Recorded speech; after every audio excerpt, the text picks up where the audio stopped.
A gente vai falar agora sobre a população mais frágil e mais vulnerável ao coronavírus, que é a dos idosos. É a dos idosos, né? Até mais do que das pessoas transplantadas ou com problemas de saúde, diabéticos. É a dos idosos. Tá conosco a Maísa Cairala. Falei corretamente seu sobrenome, Maísa?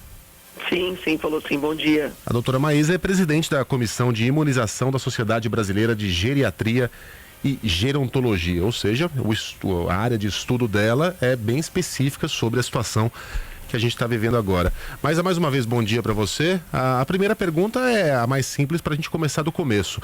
O que é o isolamento até onde vai o isolamento do idoso? Ele não pode receber visita? Qual é a estratégia mais correta a partir de agora? Bom dia a todos, obrigada pelo convite. Quando a gente fala de isolamento ou distanciamento, né, que é a palavra que a gente tem usado para causar menos impacto psicológico, é justamente o idoso ficar em casa com o menor contato possível. Agora, sim, é difícil de fazer isso, né? É difícil de mudar a rotina dessa pessoa, embora hoje seja extremamente necessário. Então, até onde vai? A pessoa que mora com alguém, com um cuidador, ou que tem algum familiar em casa, deve obedecer as mesmas rotinas, desde que as pessoas que com ele moram obedeçam rigorosamente a higiene pessoal, né, a etiqueta de higiene. Agora, o que a gente gostaria de evitar é que o idoso saia de casa, que ele vá ao shopping, que ele vá à farmácia. Quer dizer, agora, no estado de São Paulo, inclusive, não existe mais, né, porque está tudo fechado, só os serviços básicos. Mas que ele evite aglomerações. E a gente tem conseguido realmente uma grande conscientização dessas pessoas. Agora, visitas, como é que a gente faz com visitas? É melhor o uso do celular, é melhor o uso do telefone, seja pelo Skype, ou na verdade assim, por vídeo, ou a própria ligação, ou eventualmente se tiver alguma visita que não estabeleça contato próximo, sem abraços, sem beijos, que seja mais uma vez obedecida a higiene das mãos, evitando levar aos olhos para contaminar esse idoso. Nesse sentido, é essa medida. Agora, o que as pessoas têm me perguntado muito é assim, mas e o abalo psicológico, como é que essas pessoas têm se cuidado, enfim. Então gostaria de falar aos ouvintes que epidemia é uma situação, primeiro sim, que é a primeira vez que a gente ouve tamanha mortalidade no Brasil tão rápido, né? Porque a nossa preocupação é porque realmente tem doenças que têm maior letalidade, mas poucas doenças acometem tantas pessoas ao mesmo tempo. Então hoje a gente está com 2,6% de morte, mas a gente está com 2,6% de uma imensa maioria de pessoas, então o número de mortos é muito alto. E a gente tem aprendido muito com isso, e as regras, elas têm mudado, vigência epidemia a toda hora. Mas nesse momento, gente, o que na verdade é imprescindível, a população idosa, ela precisa ser resguardada, porque não há leitos para internar 2,6% da população, 5% da população infectada neste momento de idosos, pessoas que ocuparão os leitos de UTI por 14 a 15 dias. Doutora Maísa Sheila falando, bom dia. Queria ouvi-la, até porque há números que comprovam o aumento do caso de depressão nos idosos, né? Nos últimos anos, na última década em especial. O que pais, o que filhos podem fazer, por exemplo, para estimular a produtividade dessa população mais idosa em casa, para ocupar a mente mesmo? O que é possível fazer para evitar que esse isolamento acabe virando uma doença ou agravando uma doença psiquiátrica de repente? Sim. Sheila, é importante a gente dizer que a gente envelheceu no Brasil, mas a gente não envelheceu bem. Então, as estruturas, a gente tem um arsenal de leis, de políticas públicas boas, mas nem todas são seguidas. Tanto é que o nosso Disque 100, que é a violência do idoso, é de alta procura, né? Então, o isolamento do idoso, o não reconhecimento desse idoso pela sociedade brasileira não é de agora. Isso já existia. Tal fato que mostra realmente a depressão. Nós fizemos um estudo no Brasil com 2.000 idosos e que mostra realmente o medo de envelhecer aqui nesse país. Principalmente pelo isolamento, pela falta de recursos financeiros, pela falta de quem cuida.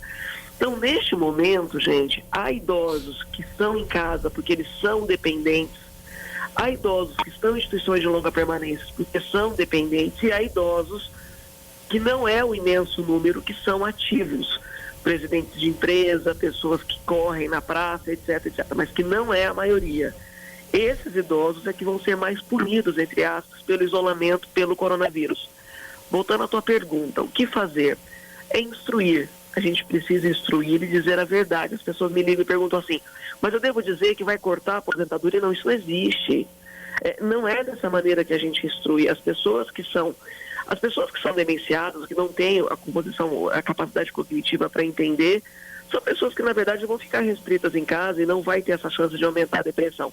Mas aqueles que têm um objetivo ou outro de vida e que serão, então, munidos, né, de problemas, porque ficarão em casa, ou de depressão, ou de tristeza, ou de qualquer outra coisa, esses precisam ser instruídos.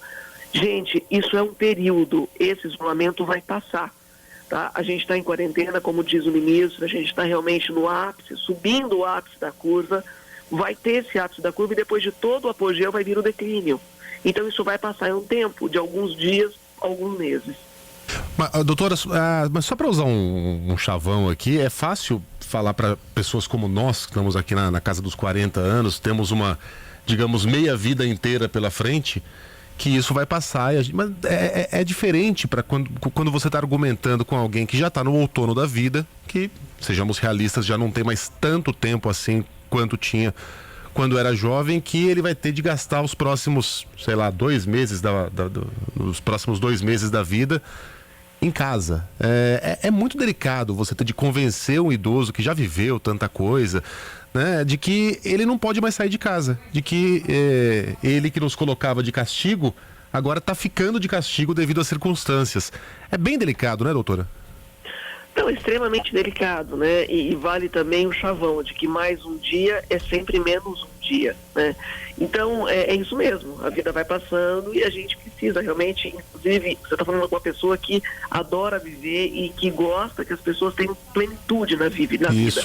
Ontem estava na casa de uma paciente que ela brinca comigo, ela fala assim, poxa, mas você fala que eu não tenho tudo, mas é que eu não tenho nada, mas velho é assim, não tem nada, mas tem tudo. E eu ainda quero, ela tem 90 anos, ela falou, eu ainda quero sair, passear e tal.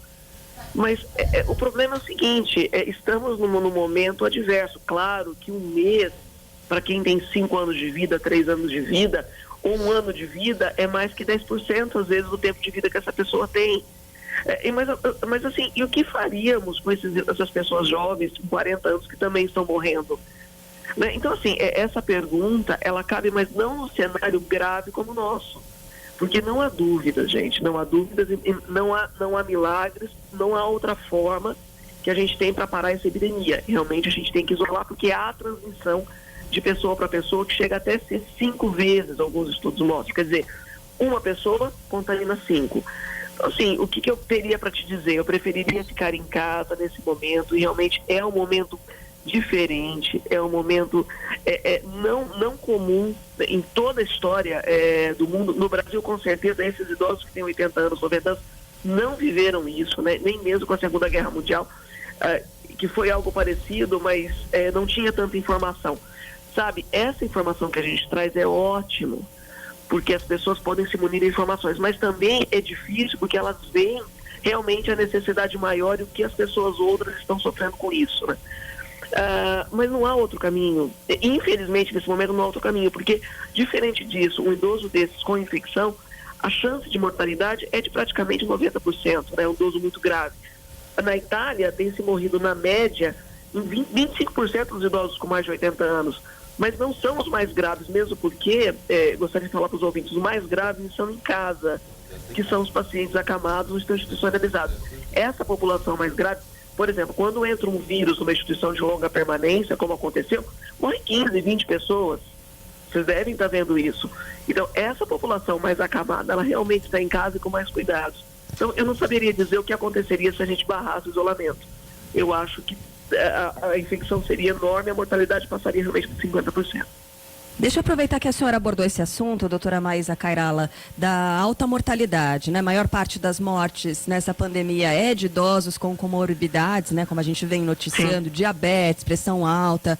Agora, um dos argumentos de quem defende que o coronavírus é só uma gripezinha, é de que definir como causa da morte a Covid-19 é, na verdade, manipular a opinião pública. Eu queria que a senhora falasse, para quem, né, nos acompanha agora e eventualmente duvida, né, da letalidade desse vírus, faz sentido questionar se a causa da morte foi de fato Covid-19 ou não? É assim, é muito simples de responder essa tua pergunta para quem acha que isso é uma gripe, uma gripezinha, né? Nós não tínhamos a epidemia pelo Covid até fevereiro desse ano. Você pode olhar os outros 30 anos que teve a influenza, que essa sim causa uma gripe, também não é uma gripezinha, ou você tem resfriadinhos por 1 milhão de vírus aí. Quando que teve essa mortalidade?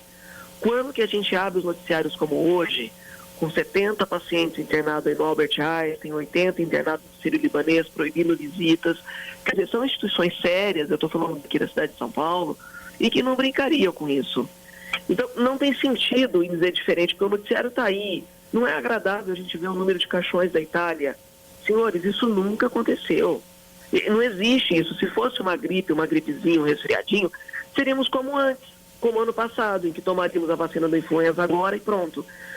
Por que que a gente sabe que é pelo coronavírus? Porque a gente tem um padrão típico de acometimento hoje pela tomografia, em que a gente olha a tomografia, a gente vê o acometimento pulmonar, porque a gente tem alterações de exames, como a CPK, que é um exame de lesão muscular, porque a gente tem alteração de dímero D. Então hoje, depois da China, da Itália, da Espanha, aqui no Brasil, da Argentina, enfim, os cientistas, eles conversam, nós trocamos os casos clínicos e hoje a gente tem praticamente um perfil desse paciente. Além, obviamente, do Covid positivo que vem no exame de sangue. Então, isso é uma pergunta, assim, se tem alguém desconfiando disso, isso não é possível de ser, porque você tem um momento diferente de mortalidade num diagnóstico diferente. O que acontece é que os idosos, eles não têm reserva. Então, que o jovem poderia se expor e não ter a doença, que alguns deles não têm, a maioria é uma forma mais leve, esses idosos não têm suportado. Vale a pena ressaltar o seguinte, como eu disse aqui agora, é uma situação nova. A gente vai saber já, tanto do tratamento, que é a vacina, lembrando que a Sato fala pra gente, a Helena, né? Hoje a vacina é ficar em casa, mas a gente vai ter a vacina, a gente vai ter o remédio. No entanto, a gente também vai ter o componente desse vírus. Por que ele não está afetando as crianças como acontece com o pneumococo, como acontece com o vírus influenza? Ou seja, acomete de uma forma branda. Por que a letalidade é alta e por que há essa grande inflamação? Então, são respostas que a gente ainda não tem, mas a gente terá. E assim, por exemplo, um outro fato que eu poderia dizer, por que a Itália não está, por que aqui a gente não está tendo enterro? Por que aqui a gente está preferindo realmente cremar os corpos, na Itália cremando os corpos? Há algum sentido nisso. O sentido é, morremos por uma doença infecto-contagiosa e nem mesmo sabemos o que aconteceria se expuséssemos esse corpo a um velamento, por exemplo, a um acúmulo de pessoas, enfim, que não poderia. Então, não há dúvida sobre isso. Realmente, assim, é uma certa insanidade falar que essas mortes não estão sendo pelo coronavírus. Doutora Maísa, de minha parte, a última pergunta aqui, que é a pergunta da Cecília, tem 72 anos e ontem ela escreveu para cá falando o seguinte: ô Sheila, eu passei os últimos anos todos ouvindo do meu médico o seguinte: precisa melhorar essa vitamina D, precisa melhorar essa deficiência. A senhora vai passar mal por causa dessa baixa de vitamina D. Aliás, é um mal que acomete muitos de nós brasileiros, a baixa de vitamina D. E ela perguntou, mas eu não posso nem descer no meu prédio para tomar um solzinho para seguir a recomendação do meu médico? Então, Sheila, é a mesma pergunta, né? Inclusive tem pessoas dando altas doses de vitamina D, o que, senhores, isso realmente não existe. Veja, Sheila, é melhor você poupar 2 meses sem o teu sol, que não vai fazer a mínima diferença, porque depois você toma o triplo do sol. Ao invés de você tomar 3 vezes por semana, você toma todo dia. A gente dosa a tua vitamina D e aumenta a reposição via oral. E isso não vai ter prejuízo nenhum na tua osteoporose, do que você correr o risco. Gente, é risco-benefício aqui. A história é dicotômica, é sim ou não. Você correr o risco de pegar o influenza, pegar o coronavírus, aliás, a influenza também, que agora vai entrar, né, a moda da influenza, mas pegar o coronavírus e ter uma infecção maior, e não há vitamina D que salve disso. Quer dizer, o risco que você teria, vamos ponderar os riscos, o risco que você teria pela queda da vitamina D, que deve ser aí de alguns picogramas, porque você não tomou sol, ele é reversível. A infecção pelo coronavírus é menos reversível. Bom, e daí também, até para se proteger, né, vamos reforçar aqui a importância dessa campanha nacional de vacinação para essa população idosa, né, doutora? Então, será que os ouvintes sabem, né? Ontem o Wanderson falou muito bem, o nosso secretário, ele lembrou que o ano passado a gente teve a epidemia da dengue nessa época, né? E que talvez não aconteça porque a população está mais consciente e de certa forma amedrontada. Isso também é uma questão de higiene. O influenza, sem dúvida, não há como barrar o vírus da influenza, exceto realmente a vacinação, né, que já está nos postos desde o dia 23, e, obviamente, o menor contato pessoal, porque o vírus da influenza, ele também transmite pelo ar, né, pelas gotículas que a gente espirra e tosse. É imprescindível que a população idosa tome a vacina da influenza sempre, não é hoje. Isso sempre esteve no calendário vacinal, que é composto pela SBIM e pela SBGG. Isso foi sempre, mas por que a gente redobra a atenção agora? É simples de entender. Um idoso que tem influenza, alguns casos, e não são poucos, a mortalidade é realmente maior também, né? 70% das mortes no Brasil pela influenza é em idosos também. Essas pessoas precisam de atendimento à saúde, o que nesse momento está sobrecarregado pela epidemia do coronavírus. E, além disso, um organismo mais fraco, ele fica mais predisposto a novas infecções, também pelo coronavírus, por exemplo, por uma pneumonia também. E lembrando que um paciente espirrando e tossindo, ele também transmite outras infecções a outras pessoas, como, por exemplo, se ele tiver portador do vírus coronavírus, ele pode transmiti-lo com maior facilidade.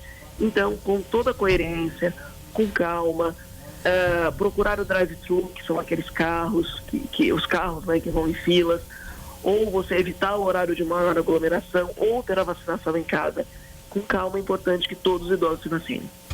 E façamos um acordo aqui entre nós, jovens adultos, que quando tudo isso terminar, a primeira coisa que faremos será um abraço bem apertado nos nossos pais, saudade mães, que eu tô disso. Avós. Doutora Maísa Cairala, presidente da Comissão de Imunização da Sociedade Brasileira de Geriatria e Gerontologia. Obrigado pela entrevista. Bom trabalho. Aliás, bom fim de semana para a senhora. Eu agradeço. Bom final de semana a todos. Obrigada. Tchau, Bom tchau. dia.